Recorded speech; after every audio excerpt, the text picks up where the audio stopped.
Hey guys, what's going on? Today in this YouTube video, we're going to be talking about social media strategy for distilleries.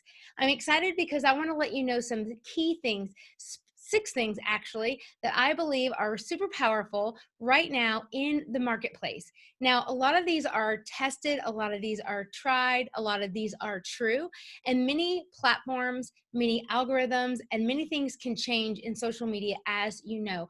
But we have been able to formulate implementing these, working with some distilleries, and wanted to let you know in case you'd be able to benefit by getting your business goals accomplished while also being able to have more of that social proof that you know is super valuable for your organization. So let's go ahead and get started talking about the first idea for you as a distillery. That is your physical location. No matter where it is that you live in the world, whether you've been a distillery for 5 years, 10 years, or 5 months, you need to make it so crystal clear on your social media marketing where you are located. So that would mean you want to make sure that in addition to, for example, on your Facebook or your LinkedIn or your Instagram accounts, whichever social media accounts you have for your business, you want to make it be absolutely super clear of where you are geographically located if you actually do indeed want people to be able to come to your distillery. Absolutely important. You also want to make sure that you're creating social media content related to your location because you want people to be able to have a visual of where you are located.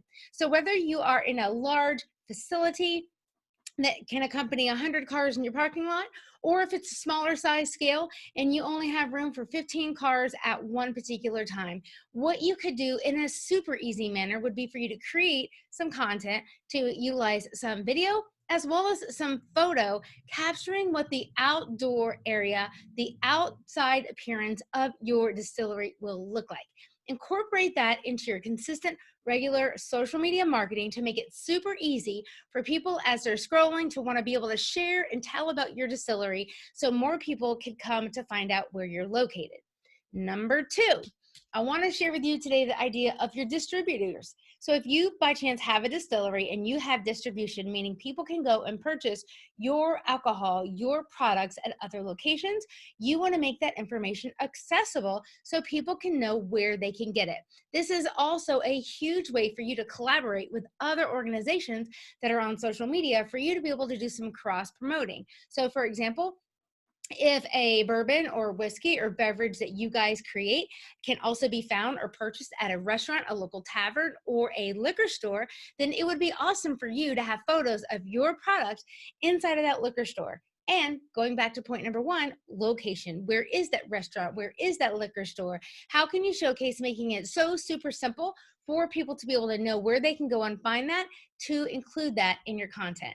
And always take time to see, is that organization on Facebook or Instagram or whatever social platform you're on, and making sure that you do a tag or an at mention of that organization.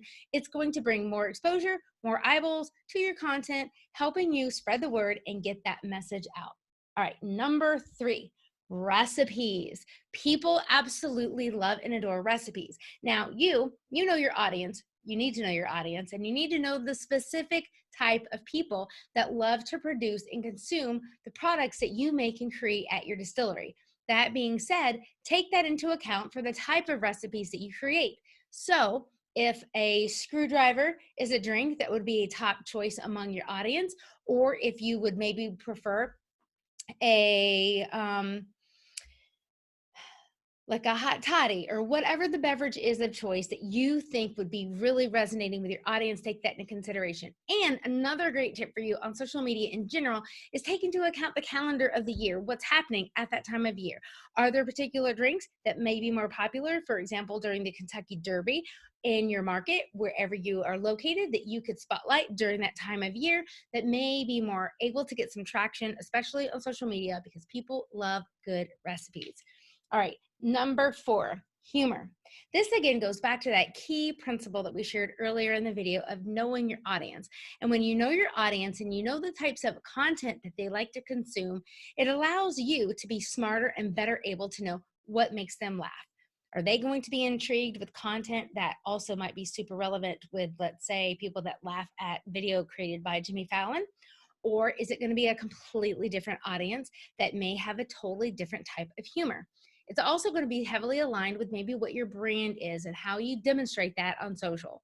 All types of organizations and businesses have a different metric as to what they may deem as being appropriate or inappropriate. But what we can tell is that it's super important for you to realize that there are certain things that, let's say, Facebook or whatever platform of choice you are on may not be deemed as highly appropriate.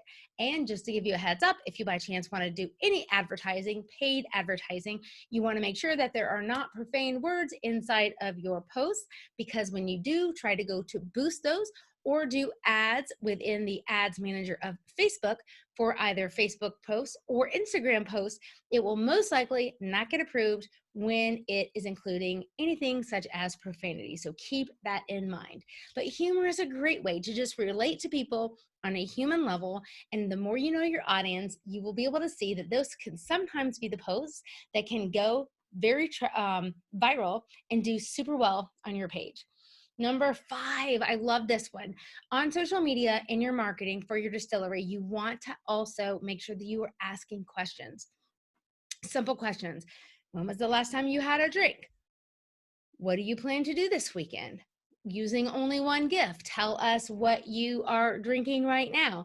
Be creative, but also realize that when you are trying to get people to engage with you on social media, one of the key things that you're doing is trying to get people to stop scrolling. So when you look for attention grabbing content to include gifts or branded content that you create, you've got to realize that the questions are going to most likely perform the best when they're very, very simple questions that they're going to be able to respond and answer quickly and easily. Lastly is tip number 6, and that would be for special events. If you have events that are happening, whether on site at your distillery, maybe you are a sponsor of an event and you are wanting to spotlight an event that's happening either in your community or somewhere else globally throughout the world, you want to make sure that you leverage your social media platform and you talk about those events. One of the greatest tips that I can share with you as a distillery is that you remember that the audience that you're trying to attract, the people that you're trying to resonate with, have questions. So for example, is there a cost to attend this event? Will it be indoor? Will it be outdoors? Will there be live music? Is there an age restriction to the number of people that attend? Do you only accept PayPal? Blah, blah, blah, blah, blah. The list goes on and on. But when you show up as a business owner or as a leader for your distillery and you ask questions that say, these are the types of questions that we get asked over and over, turn that into content on your social media marketing platforms to include the special events that you want to promote, and you will see that they can be hugely helpful and very impactful for your organization. I hope that you guys have found this YouTube video to be helpful. And if you have found it, I would love for you to please make sure that you come and subscribe to us here. My name is Heather Heuman. I am the founder of Sweet Tea Social Marketing. Yes, I am a wife, I am a mom, I am a business owner, and I call South Carolina home. But I've been working in digital marketing, social media marketing, and business specifically, helping influencers, businesses, and brands throughout the globe be able to grow using the power of social media marketing the right way. If you haven't had a chance yet, I'd love for you guys to feel free to check out my book. It is called The Golden Rules of Social Media Marketing. You can pick it up on Amazon, and I would love for you to check it out. Let me know what you think. In the meantime, you guys have a super blessed day. We have new content for you each and every week here on YouTube, so stick around. Make sure that you click that bell so you'll get a notification each and every time that we have a new video. You all take care and be blessed and have a super amazing day.